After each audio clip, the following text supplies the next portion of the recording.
Hi, I'm Jojo Moyes and I'm thrilled to be talking to you about the release of my new book, The 1+1.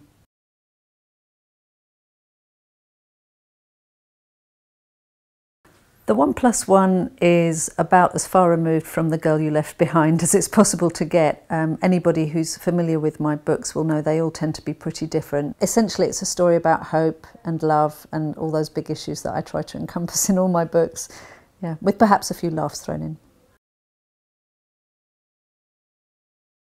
Jess, who is the single mother, is the kind of woman I see all around me who is sort of quietly heroic. She's leading a life day by day where she is barely scraping by, but she's filled with determination and optimism, and she's trying to imbue her children with the same optimism and staying cheerful while she does it.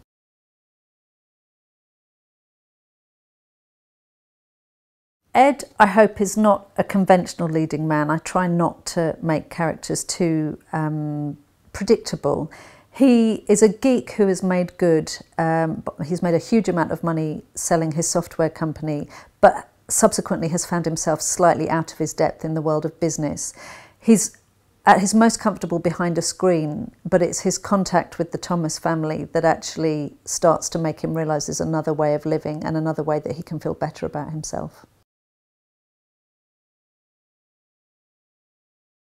I didn't find it hard to write the voices of Nikki and Tansy. I'm the parent of 3 children, 2 of whom are 15 and 12, which are not that dissimilar in age to 2 of those characters.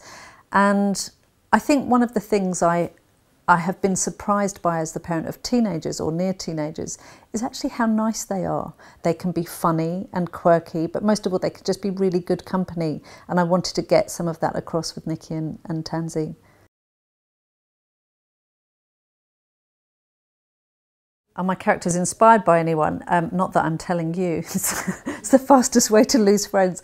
No, I never base characters on real people, but I do base elements of characters on real people or tiny things that your character hangs off, like a coat hanger. The 1+1, one of the ideas for it came about because a friend who was a cleaner told me the story of how an employer had shut a door in her face. And that really stuck with me, this image of this, person being told essentially that she didn't matter because she was a cleaner.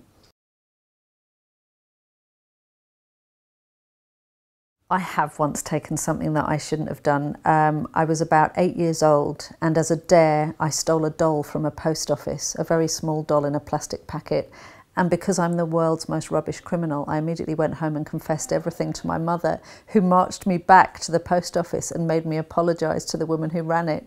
And it scarred me for life and left me convinced that a life of crime was not for me.